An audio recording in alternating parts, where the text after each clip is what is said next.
বন্ধুরা, আজকে আমি আপনাদের জন্য একটি খুব গুরুত্বপূর্ণ ভিডিও নিয়ে এসেছি। এই ভিডিওটি মোবাইল দিয়ে রেকর্ড করা হয়েছে, তাই একটু নয়েজ বা আওয়াজ থাকতে পারে। কিন্তু ভিডিওটি অনেক বেশি গুরুত্বপূর্ণ, তাই আমি আপনাদের অনুরোধ করছি এটি সম্পূর্ণ দেখার জন্য। এই ভিডিওটিতে আমাদের কোম্পানির প্রথম সিপিএস লিডার আপনাকে অনেক অনুপ্রেরণা দিবে। তার হাই মোটিভেশন সেমিনার আপনাকে অনেক কিছু শেখাবে। তাই ভিডিওটি স্কিপ না করে পুরোটা দেখার অনুরোধ রইল। এমন পর্যায়ে নিয়ে যাব, দক্ষতাটা বাড়াবো, যারা 2 লক্ষ সন্ত্রাসের মোকাবেলা করতে পারবে। তাহলে কি করা যায়? সবচেয়ে ভালো যুদ্ধ বিশারদ, যুদ্ধের কৌশল বুঝে এইরকম একজন মানুষকে হায়ার করে সারা রাজ্যের মধ্যে থেকে খুঁজে বেঁধে একজনকে নিয়ে আসছে, যে তার জীবনের প্রত্যেকটা কথা, প্রত্যেকটা আলোচনা লজিক্যাল এবং মানুষকে সেভাবে ট্রেন করতে পারে, মানুষকে মোটিভেট করতে পারে, মানুষের প্রতি বিশ্বাস জাগাতে পারে। এইরকম যে মানুষকে নিয়ে এসে বললো, আজকে থেকে আপনি আমার সেনাবাহিনীর প্রধান। এই 20,000 সৈন্যকে এমন ভাবে তৈরি করেন, আমি আগামী দিনের লড়াইটা আপনার মাধ্যমে করতে চাই এবং এই লড়াই আমি জিততে চাই, এমন ভাবে জিতবো যেন ইতিহাসের অংশ হয়ে যায়। ফাইনালি তাই করলো। বলে 1 বছর সময় দিলাম। 1 বছর ধরে এই 20,000 সৈন্যকে এমন ভাবে বিভিন্ন রণকৌশলে, তীর চালানো, মার্শাল আর্ট, এইটা, বোমা, কামান যতগুলো আছে, কুংফু, কারাতে, সব ধরনের শিক্ষা শিক্ষিত করে 20,000 সৈন্যকে এমন ভাবে তৈরি করা হলো, রাজা ওদের পারিশ্রমিক খুশি হয়ে গেছে যে এইবার কিছু একটা হবে। যুদ্ধের সময় নির্ধারণ করা হলো যে আগামী 7 তারিখে যুদ্ধ হবে, আর মাত্র 7 দিন সময় আছে। সব প্রস্তুতি চলতেছে, সৈন্যদের জন্য মনোবল বাড়ানোর জন্য অনেক ধরনের আয়োজন চলতেছে। কিন্তু ফাইনালি ওই সেনাপতি বলল, মহারাজ আরেকটা কাজ বাকি আছে। কি কাজ? যেহেতু পরশুদিন আমাদের যুদ্ধ, 2 দিন পরে, তারা আজকে একজন মানুষের কাছে আমরা যেতে চাই, যে মানুষটা জ্ঞান, দক্ষতা, পারদর্শিতায় অনেক বেশি উচ্চমানের, তার চিন্তা চেতনা অনেক বেশি ফাইট হবে। এই মানুষটা ফিউচার বলতে পারে, আমাদের অবস্থান থেকে, আমাদের চেহারা, আমাদের অবয়ব থেকে, আমাদের কৌশল থেকে সে বলতে পারবে আগামী যুদ্ধে আমরা জিতবো কি জিতবো। যদি উনি বলে জিতবো না, তাহলে আমাদের রিস্ক নেওয়াটা ঠিক হবে না, কারণ সৈন্য তো 20,000 শেষের দিকে। সো আমরা তার কাছে একটা পরামর্শ নেই। সেই কথা থাকবে যে আমাদের উঁচু পাহাড়টা আছে, ওই পাহাড়ের চূড়ায় এসে থাকে। সে একজন দার্শনিক, সে একজন বৈরাগী টাইপের মানুষ, সে একজন সাধু টাইপের মানুষ। সে কারোর সঙ্গে কথা বলে না, কম কথা বলে, এবং তার কাছে মানুষ বিপদে গেলে তার কাছে সাহায্য এর পরামর্শ নেয়। রাজা বলে, একটু মানুষ আছে, মহারাজ আমাদের রাজ্যে এটা আছে, ওই যে উঁচু পাহাড়টা, সেই পাহাড়ে আছে। ঠিক আছে, চল। খুব ভালো। সমস্ত সৈন্যদেরকে লাইন করে নিয়ে পাহাড়ের পাদদেশে সবাইকে দাঁড় করে রেখে রাজাকে বলে, মহারাজ এই পাহাড়ের উপরে যান, ওখানে সাধু বসে আছে, আপনি তাকে বললেই সে আপনাকে বলবে কি করা যায়। রাজা হিসাব করে দেখলো প্রায় 100টা সিঁড়ি বেয়ে বেয়ে বেয়ে পাহাড়ের উপর উঠতে হবে। রাজা বলছে, বাবারে আমার পক্ষে সম্ভব না, তুমি যাও, তুমি তাকে গিয়ে সাধুকে জিজ্ঞাসা করে আসো সে কি বলে। এই ভদ্রলোক আস্তে আস্তে বেয়ে বেয়ে পাহাড়ের একেবারে চূড়ায় উঠে সাধুকে নিয়ে আসে। সাধুকে কি বলেছে জানি না, সে কথা বলে সাধু ধরে মাথা ছাড়ে।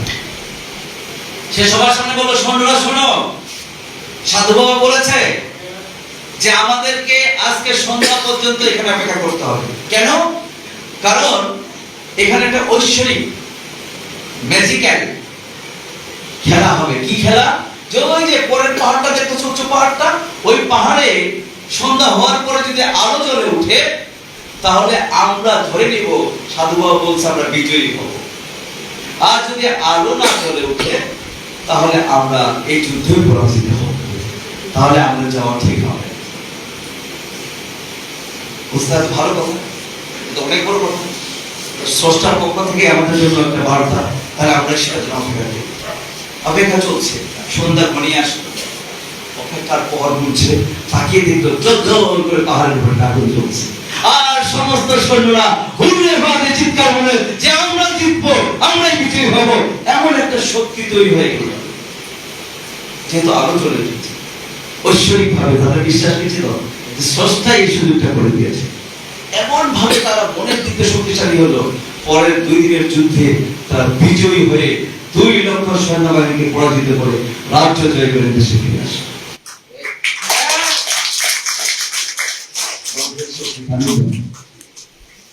রাজা এবার বলছে, দেখো সেনাপতি, তোমাকে তো অসংখ্য ধন্যবাদ, কিন্তু সবচেয়ে বেশি কৃতজ্ঞতা, সবচেয়ে বেশি ধন্যবাদ যে আমাদেরকে এই বরটা দিয়েছে, যে আশীর্বাদটা দিয়েছে, যে সাহসটা জুগিয়েছে, সেই সাধু বাবার কাছে কৃতজ্ঞতা প্রকাশ করতে চাই, তার কাছে যেতে চাই, তাকে বলতে চাই, তার এই কল্যাণে আজকে আমাদের এই উচ্ছ্বসিত মনোভাব, বিজয়ী মনোভাব হয়ে আমরা বিজয়ী হয়ে আসছি। তার সঙ্গে একটু দেখা করতে চাই, তাকে আমি কিছু উপলব্ধ করতে চাই। এইবার সেনাপতি মহারাজ এখানে থেকে যান, কেন? তো যদি দিতেই হয় সেটা আবার আমাকেই দেন। তার মানে ওই যে আলো জ্বলেছিল ওইটাই আমার ম্যাজিক ছিল।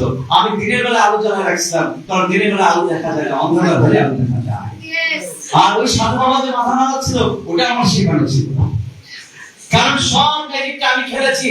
আমি জানতাম যে মানুষকে শুধু ফিজিক্যালি ফিট করলে হবে না, তাকে সাইকোলজিক্যাল ফিট করতে হবে, মানসিক ফিট করতে হবে।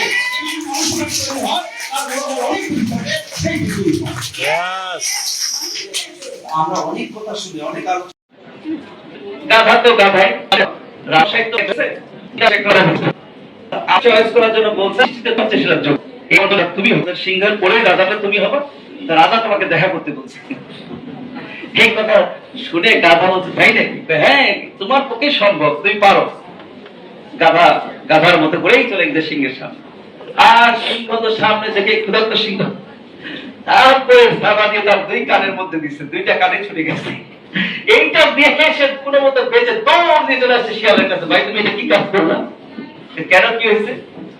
তুমি বললো আমাকে রাজা রাজা বানাইতে চায়, রাজা তোমাকে খেয়ে ফেলতে চায়। কি খাইছে তোমার? দেখো তোমার দুইটা কাজ শেষ করে হচ্ছে। বোকা তুমি বোকা কেন? তা দেখো, তোমাকে যে রাজা সিংহাসনে বসাবে, মুকুট পরাবে, তোমার এই দুইটা বড় কানের জন্য রাজ মুকুট ঢুকবেই না। ওদের কান দুটো ছেড়ে ফেলছে, এখন মুকুটটা সুন্দর করে বসবে। ও তাই নাকি? এইবার যাও, তুমি এইবার যাও, দেখা করে আসো, রাজা তোমাকে ঠিকই রাজা বানাবে। গাধা এই কথা শুনে শিয়ালের আবার সে দ্বিতীয় দিন চলে গেছে রাজার সাথে। রাজা তো আরো খেতে আসে, প্রথম দিন খাইতে পারে নাই, এইবার তো কান টান ধরা দেয় না, এবার পিছনের দিকে ধাপা দিচ্ছে, ধাপা দেওয়ার পর লেজটা ছুটে গেছে গাধা। গাধা লেজ ছুটে দিয়ে আবার দৌড় দৌড় দৌড় আবার শিয়ালের সামনাসামনি করছে। তুমি দৌড় নিয়ে আসলা কেন? দৌড় নিয়ে তোমাকে আর শোনা যাবে না, আজকে তো সবাই ভাবে আমাকে ধরছে, তুমি শেষ পর্যন্ত আমার লেজটা ছেড়ে দিয়েছে।